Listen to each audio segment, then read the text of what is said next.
मैंने बनाया, ये तुमने बनाया, मैंने इतना पैसा दिया। और अगर पैसा दिया भी तो क्या किया? अगर हिम्मत है तो पहले आकर अमेठी के किसानों की जमीन लौटाओ, सम्राट साहित्य की जमीन लौटाओ, तब माने कि तुम्हारे नेतृत्व में दम है।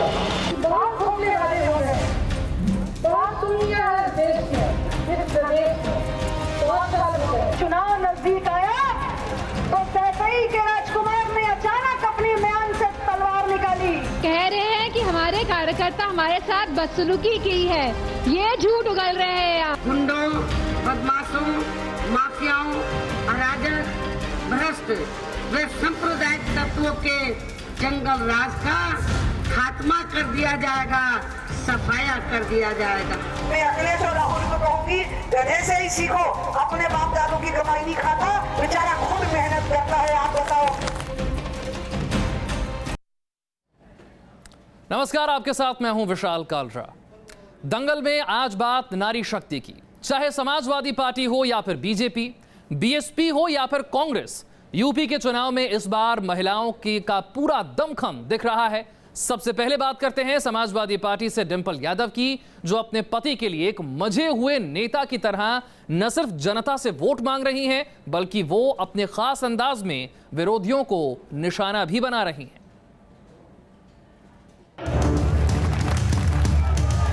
विपक्षी दल अपना मुंह खोलेंगे तो ये जहर उगलेंगे। आपका हौसला देख के तो लग रहा है मेरे से ही काम चल जाता। भैया को भी मजबूत बनाने का काम करेंगे। ये गठबंधन का हुआ इंजेक्शन हो गया। दौड़ के दिखा देना, 1 लाख भर्तियां हो जाएंगी जो पहले आएगा। रेडियो में मन की बात, टीवी में मन की बात, अब तो मंचों से भी मन की बात हो रही है। आपने वो गाना सुना है पुराना वाला, मेरे अंगने में तुम्हारा क्या काम है?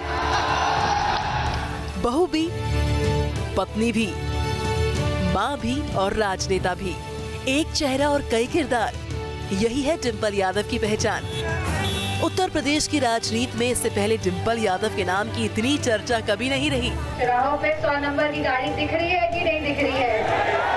अब बताइए, गाड़ी काले रंग की क्यों है? चुनावी रैलियां हो या फिर मुश्किल वक्त में पति के साथ खड़े रहना हो। अरे आप बताइए, महिलाएं बताएं काले रंग की क्यों है? डिंपल ने अपने हर एक किरदार को बखूबी निभाया है। क्योंकि आपके उत्तर प्रदेश को किसी की नजर ना लगे, इसलिए ये सब काली है। जब पिता के साथ अखिलेश यादव की अदावत हुई तो डिंपल यादव अपने पति अखिलेश के साथ हर कदम पर खड़ी नजर आईं और पहले से भी कहीं ज्यादा एक्टिव दिखी। अखिलेश यादव, डिंपल यादव। आर्मी के रिटायर्ड कर्नल की बेटी डिंपल का यूँ तो सियासत से दूर दूर तक कोई लेना देना नहीं था, लेकिन आज समाजवादी पार्टी में वो नंबर 2 की हैसियत रखती हैं। खास तौर पर इस चुनाव में उन्होंने पार्टी के प्रचार की कमान को संभाल रखा है और अखिलेश की ही तरह ताबड़तोड़ रैलियां कर रही हैं डिंपल। भैया संभाल के, उतर जाओ, उतर जाओ। अखिलेश की सियासत में डिंपल की कितनी अहमियत है, इसका अंदाजा इसी बात से लगाया जा सकता है कि पार्टी के किसी भी बड़े कार्यक्रम में डिंपल साथ खड़ी नजर आती हैं। इतना ही नहीं, एसपी कांग्रेस गठबंधन की भीतर की कहानी भी डिंपल के इर्द गिर्द ही घूमती है। सूत्रों की माने तो गठबंधन में बिगड़ती बात को भी डिंपल यादव ने ही संभाला था। ये गठबंधन का हुआ इंजेक्शन हो गया। इंजेक्शन का काम हो रहा है कि नहीं हो रहा? गठबंधन की वजह से दर्द हो रहा है लोगों को। यूपी में बीजेपी की मोदी लहर को काटने के लिए डिंपल यादव ने खुद मोर्चा संभाल लिया। जहां लोग मन की बात कर रहे थे, अब उनके मन में क्या है ये बात भी जुबान पे आ गई कि नहीं आ गई? वो वोटर से अपने उम्मीदवारों की जीत के लिए वोट मांगती है। पूर्वांचल में साइड में पहली बार आई हूँ मैं, और मुंह दिखाई देने का मुझे पूरा विश्वास है कि आप लोग करेंगे। और विरोधियों को उनके ही अंदाज में जवाब भी देती है डिंपल। वो गाना सुना है पुराना वाला, मेरे अंगने में तुम्हारा क्या काम है? जो है नाम वाला वही बदनाम है, तो आप सोच लीजिए, नाम हो रहा है तो बदनाम करने की साजिश शुरू हो चुकी है। बहुत युवा साथी थे हमारे, नारे लगा रहे थे, हमने कहा भैया धीरे बोलिए, शांत हो जाइए, अनुशासन में रहिए। तो कह रहे हैं कि हमारे कार्यकर्ता हमारे साथ बदसलूकी की है, ये झूठ उगल रहे हैं अब। तो मैं समझती हूँ बदसलूकी इन लोगों ने हमारे प्रदेश के जन जन आप लोगों के साथ की है। जानकारों की माने तो हर चुनौती को डिंपल अच्छी तरह से समझती है और इस बात को उन्होंने साबित भी किया साल 2014 में, जब संसद में महिलाओं के मुद्दे पर उन्होंने स्पीच दी थी। Sir, if a woman is raped, it is not only a physical insult to her, sir. It's a mental insult and it is also a psychological insult to her. ये महज एक इत्तेफाक नहीं है कि पिछले साल 24 दिसंबर को सोशल मीडिया में अखिलेश और मुलायम के बीच झगड़े का वीडियो सामने आया और उसके तुरंत बाद 7 तारीख को डिंपल के फेसबुक हैंडल से अपने तो अपने होते हैं वीडियो रिलीज हुआ। इस वीडियो में अखिलेश यादव और मुलायम सिंह यादव के बीच के भावुक पलों को एक साथ दिखाया गया। अपने तो अपने होते हैं। जाहिर है ये डिंपल की सियासी समझ दिखाता है। वो कहते हैं ना कि जोड़ियां तो आसमान नहीं बनती। डिंपल और अखिलेश यादव की प्रेम कहानी भी किसी हिंदी फिल्म से कम नहीं है। डिंपल दरअसल एक आर्मी ऑफिसर की बिटिया है। डिंपल उत्तराखंड की रहने वाली है। 3 बहनों में दूसरे नंबर पर है। लखनऊ के एक फंक्शन में उनकी मुलाकात अखिलेश यादव से एक कॉमन फ्रेंड के जरिए हुई। उस वक्त अखिलेश सियासी दावों से दूर ऑस्ट्रेलिया में पढ़ाई करके लौटे थे। दोनों दोस्त बने, दोस्ती प्यार में बदली और धीरे धीरे दोनों एक दूसरे के हमसाए और हमसफर बन गए। वैसे कहा जाता है कि पहले दोनों की शादी के लिए मुलायम सिंह यादव तैयार नहीं थे, लेकिन बाद में दोनों के प्यार के आगे उनको झुकना ही पड़ गया। फिलहाल डिंपल यादव समाजवादी पार्टी की स्टार प्रचारक बनी हुई हैं। वो एक दिन में कई रैलियां कर रही हैं। उन्होंने अपनी पूरी ताकत पार्टी को जिताने में लगा दी है। डिंपल की मेहनत कितना रंग लाती है तो 11 मार्च को ही साफ हो पाएगा जब वोटों की गिनती होगी। Team news nation. और अब उत्तर प्रदेश की सियासत की उस धुरी की बात करते हैं जिसके बिना फिलहाल यूपी की सियासत की कल्पना नहीं की जा सकती।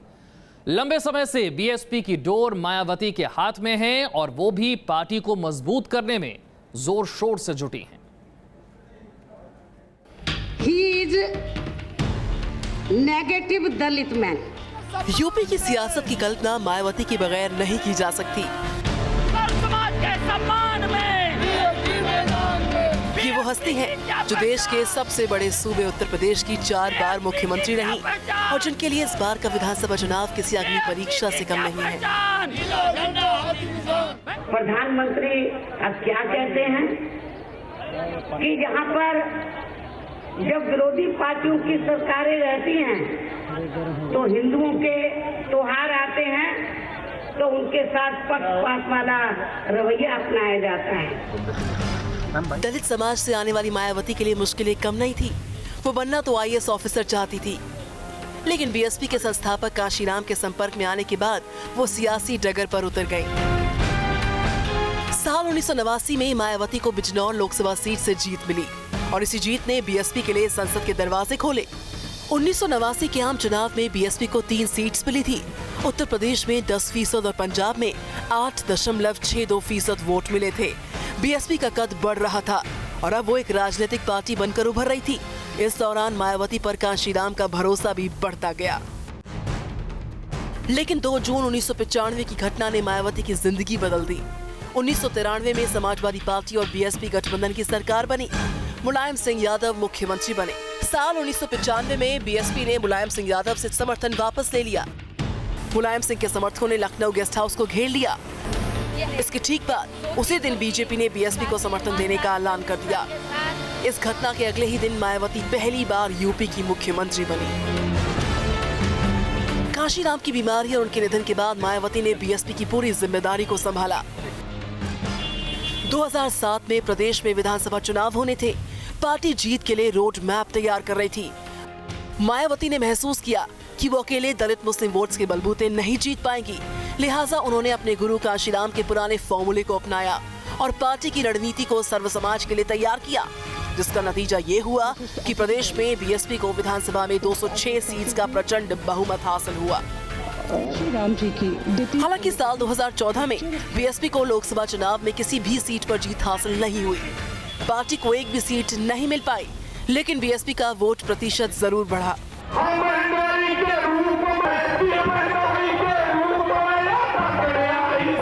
इस बार के विधानसभा चुनाव में उन्होंने अपनी पूरी ताकत झोंक दी। इन 3.25 वर्षों में किसी भी गरीब के खाते में केंद्र की सरकार द्वारा 1 रुपया भी जमा किया गया है। मायावती दावा कर रही हैं कि जीत उनकी ही होगी, लेकिन अहम सवाल ये है कि क्या वो साल 2007 का करिश्मा दोहरा पाएंगी? Team news nation. Shri Narendra UP की सियासत और विरासत की जंग में कांग्रेस की प्रियंका गांधी का भी नाम आता है और कांग्रेस के भीतर से अक्सर उन्हें कांग्रेस का चेहरा बनाने की मांग उठती रहती है। प्रियंका फिलहाल पूरी तरह से सक्रिय राजनीति में भले ही नहीं है, लेकिन कहा जाता है कि इस बार यूपी के चुनाव की रणनीति में प्रियंका गांधी की भागीदारी साफ तौर पर देखी गई है।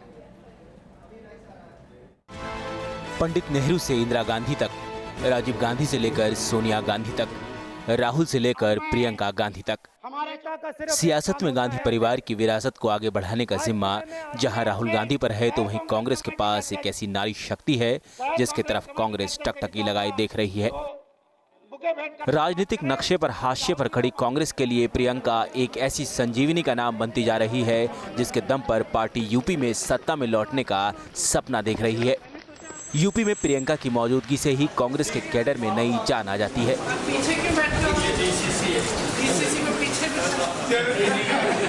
और यही वजह है कि यूपी में बेजान सी दिखने वाली कांग्रेस में नई जान फूंकने के लिए प्रियंका गांधी को सक्रिय राजनीति में लाने की मांग अरसे से हो रही है। कांग्रेस के लिए प्रियंका अहम है, इसलिए उनका नाम इस बार 40 स्टार प्रचारकों में शामिल किया गया। हालांकि इस बार चुनाव में प्रियंका ने रायबरेली को छोड़कर कुछ ज्यादा प्रचार नहीं किया, लेकिन सूत्र बताते हैं कि वो अंदर खाने कांग्रेस की चुनावी चाणक्य की भूमिका निभा रही हैं। कहते हैं कि कांग्रेस का समाजवादी पार्टी से गठबंधन और अखिलेश के साथ राहुल की केमिस्ट्री का खाका भी प्रियंका ने ही तैयार किया था और आखिरी वक्त में जब सीटों पर पेच फंसा तब भी प्रियंका ने संकट मोचक की भूमिका अदा की। यूपी में खासकर रायबरेली से प्रियंका का रिश्ता खास है। दादी इंदिरा यहीं से सांसद थी, मां सोनिया गांधी यहीं से सांसद है। मां की खराब सेहत को ध्यान में रखकर प्रियंका 17 फरवरी को रायबरेली में राहुल के साथ नजर आईं। चुनाव प्रचार में प्रियंका के तेवर से साफ हो गया कि आने वाले दिनों में प्रदेश की सियासत में उनकी भूमिका कितनी अहम होने वाली है। एक बड़े मैदान में को संबोधित करते हुए हमारे प्रधानमंत्री नरेंद्र मोदी जी बोल रहे हैं और इसको कहने के एकदम बाद उन्होंने कहा कि मुझे वाराणसी के लोगों ने वोट दिया और वाराणसी के लिए मैं एक बेटा हूँ, उत्तर प्रदेश का बेटा हूँ, इसीलिए मैं उत्तर प्रदेश का विकास करूंगा। तो मेरे मन में ये बात आई, क्या उत्तर प्रदेश को बाहर से किसी को वोट लेने की जरूरत है? प्रियंका गांधी में लोगों को दादी इंदिरा गांधी का अक्ष नजर आता है, इसलिए गांधी परिवार की विरासत को आगे बढ़ाने में प्रियंका आने वाले दिनों में अगर बड़ी भूमिका में नजर आए तो इसमें कोई अचरज की बात नहीं होगी। Team news nation. हम बात कर रहे हैं नारी शक्ति की और भारतीय जनता पार्टी की स्मृति ईरानी न सिर्फ पार्टी की स्टार प्रचारक हैं बल्कि जबरदस्त वक्ता भी हैं। एक अभिनेत्री के तौर पर उन्होंने घर घर में अपनी पहचान बनाई, लोगों के दिलों में अपनी जगह बनाई और पिछले कुछ सालों में राजनीति में एक अलग मुकाम हासिल किया। कौन है आप जी? कौन है आप जी? और जिसने जनता के पैसों को अपने लिए इस्तेमाल करने की कोशिश की, वो आज आके विकास का सपना दिखाता है। विरोधियों के हर बार पर सटीक पलटवार, कांग्रेस के गढ़ में जिसने हर बार भरी हुंकार। आज राहुल जी से कहना चाहती हूँ कि उत्तर प्रदेश भर में घूम घूम कर किसानों के समर्थन में जो ढकोसला कर रहे हैं वो अगर हिम्मत है तो पहले आकर अमेठी के किसानों की जमीन लौटाओ, सम्राट साइकिल की जमीन लौटाओ, तब माने कि तुम्हारे नेतृत्व में लग है। बीजेपी की फायर ब्रांड नेता बन चुकी स्मृति ईरानी का अंदाज ही कुछ ऐसा है। टीवी के छोटे पर्दे से राजनीति में उतरी स्मृति ईरानी को सियासत ने भी हाथों हाथ लिया, क्योंकि सास भी कभी बहू थी की बहू बनकर घर घर पहुंच बना चुकी स्मृति ने जल्द ही वो मुकाम भी हासिल कर लिया जहां तक पहुंचने में बड़े बड़े नेताओं को सालों लग जाते हैं। राजनीतिक करियर को चुनने से पहले स्मृति ईरानी टीवी की दुनिया में काफी लोकप्रिय थी। कई साल तक चले टीवी सीरियल क्योंकि सास भी कभी बहू थी में स्मृति ने तुलसी का किरदार निभाया था, जिसने उन्हें अलग पहचान दी। लेकिन पिछले कुछ साल में स्मृति ईरानी ने राजनीतिक जीवन में अपनी अलग जगह बना ली। वो साल 2014 का वक्त था जब बीजेपी सत्ता के सिंहासन पर काबिज होने के लिए एड़ी चोटी का जोर लगा रही थी। और तब राहुल गांधी के गढ़ में सेंध लगाने का जिम्मा स्मृति ईरानी को सौंपा गया। अमेठी के लोकसभा चुनाव के दौरान स्मृति स्थानीय लोगों से इंस्टेंट कांटेक्ट बनाने में सफल रही थी। खास तौर पर महिलाओं में उन्होंने अच्छी पैठ बना ली थी। स्मृति की चुनौती के मद्देनजर ही कांग्रेस से राहुल के पक्ष में प्रियंका गांधी को प्रचार की जिम्मेदारी दी थी। तब उन्होंने राहुल गांधी को कड़ी टक्कर दी थी। स्मृति ईरानी को प्रधानमंत्री नरेंद्र मोदी के करीबी नेताओं में शुमार किया जाता है। यही वजह है कि उन्हें केंद्रीय मंत्रिमंडल में मानव संसाधन विकास मंत्रालय जैसे महत्वपूर्ण विभाग की जिम्मेदारी मिली। हालांकि शिक्षा के भगवाकरण को लेकर उन पर काफी सारे आरोप लगे, साथ ही उनकी शिक्षा को लेकर सवाल भी उठे, लेकिन उन्होंने सभी चुनौतियों का डटकर मुकाबला किया। संसद में रोहित वेमुला के मामले पर दिए उनके भाषण के वीडियो सोशल मीडिया पर वायरल हुए थे, लेकिन पिछले फेरबदल में मोदी ने उन्हें टेक्सटाइल मिनिस्ट्री में भेज दिया। हालांकि वहां भी उन्होंने खादी को बढ़ावा देने को लेकर हेडलाइंस खूब बटोरी। स्मृति अमेठी से जीतने में सफल भले ही ना हो पाई हो, लेकिन उन्होंने अमेठी से नाता बनाए रखा। उत्तर प्रदेश का बच्चा जानता है कि खाक सभा किए थे राहुल जी। उस वक्त डंके की चोट पर मैंने कहा था कि अगर हिम्मत है तो आकर अमेठी के किसानों का सामना करो, हिम्मत है तो आकर अमेठी लोकसभा क्षेत्र में खाक सभा करके दिखाओ। स्मृति ईरानी गांधी परिवार के गढ़ में बीजेपी का झंडा लहराने के लिए जी तोड़ मेहनत कर रही हैं। अमेठी को पिछड़ा बताकर ये दावा कर रही हैं कि वो अगली बार अमेठी से लड़ेंगी और जीत दर्ज करेंगी। यही वजह है कि लोगों को लगने लगा कि यूपी में स्मृति को एक बड़े चेहरे के तौर पर पेश किया जा रहा है। Team news nation. दंगल में आज बात हो रही है नारी शक्ति की। बीजेपी की नेता उमा भारती फायर ब्रांड नेताओं में शुमार की जाती हैं। उमा भारती का विपक्ष पर हमला करने का अंदाज निराला है और वो अपने बेबाक अंदाज के लिए जानी जाती हैं। संन्यास से सियासत में आई उमा भारती बीजेपी की फायर ब्रांड नेताओं में गिनी जाती हैं। अयोध्या में राम मंदिर आंदोलन से देश की राजनीति में छाई उमा भारती की छवि एक हिंदुत्व नेता की भी है, जिनके निशाने पर अक्सर हिंदू विरोधी पार्टी और नेता रहते हैं। मध्य प्रदेश के टीकमगढ़ के एक साधारण परिवार में जन्मी उमा भारती राजनीति में आने से पहले साध्वी थी और प्रवचन दिया करती थी। उन्होंने बचपन से देश विदेश में कई जगह प्रवचन दिए। साल 1984 में उमा भारती 25 साल की उम्र में पहली बार बीजेपी के टिकट पर चुनाव लड़ी। हालांकि उमा अपना पहला लोकसभा चुनाव हार गई, मगर साल 1989 में वो खजुराहो से सांसद चुन ली गई। उसके बाद 1991, 1996, 1998 में लगातार 3 बार इस सीट पर जीत दर्ज की उन्होंने, और फिर साल 1999 में भोपाल से सांसद चुनकर वाजपेयी सरकार में मंत्री बनी। इसी दौरान अयोध्या मंदिर आंदोलन से उमा भारती देश भर में मशहूर हुई। आडवाणी और जोशी सरीखे बीजेपी के दिग्गज नेताओं के सामने उमा की तेज तर्रार बयानबाजी ने उन्हें चर्चा का मुद्दा बना दिया। हालांकि हमेशा विपक्ष पर तीखे हमले करने वाली उमा भारती कई बार अपनी ही पार्टी के नेताओं के खिलाफ कड़ा रुख अपना लेती हैं और इसका खामियाजा भी उन्हें भुगतना पड़ा। 2003 में उमा भारती मध्य प्रदेश में रिकॉर्ड जीत हासिल कर सीएम बनी, मगर 2004 में वो हुबली दंगों में फंस गई। गिरफ्तारी वारंट जारी होने पर उन्होंने सीएम पद छोड़ दिया। इसी दौरान सरेआम बीजेपी के वरिष्ठ नेताओं पर भड़ास निकालने के चलते करीब 6 साल तक उन्हें राजनीतिक वनवास भी झेलना पड़ा।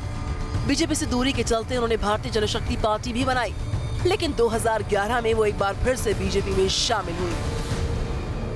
मगर ये बातें अब इतिहास हैं। वर्तमान में उमा भारती मोदी सरकार में मंत्री हैं और गंगा सफाई अभियान की जिम्मेदारी भी उनके कंधों पर है। हालांकि यूपी चुनाव में उन्हें सूबे की सीएम दावेदार भी माना जा रहा है, लेकिन उमा इन सभी अटकलों को सिरे से नकार देती हैं। अब क्या कोई नया परिचय भी आपका होने वाला है, संभावित उत्तर प्रदेश की मुख्यमंत्री? मैं तो गंगा के अलावा और किसी बात पे अब सोचती नहीं हूँ, क्योंकि मोदी जी ने मुझे एक ऐसा काम दिया है कि मैं ये मानती हूँ कि ये काम मुझे कैसे मिल गया। ये ऐसा काम है कि ऐसा काम तो किसी बहुत इस धरती के परम भाग्यशाली व्यक्ति को मिल सकता है। फिलहाल उमा भारती यूपी में बीजेपी की पकड़ मजबूत बनाने में लगी है और बुंदेलखंड से लेकर पूर्वांचल तक ताबड़तोड़ रैलियां कर रही हैं। Team news nation. बने रहिए न्यूज़ नेशन के साथ, क्योंकि खबरों का सिलसिला यहाँ कभी नहीं थमता।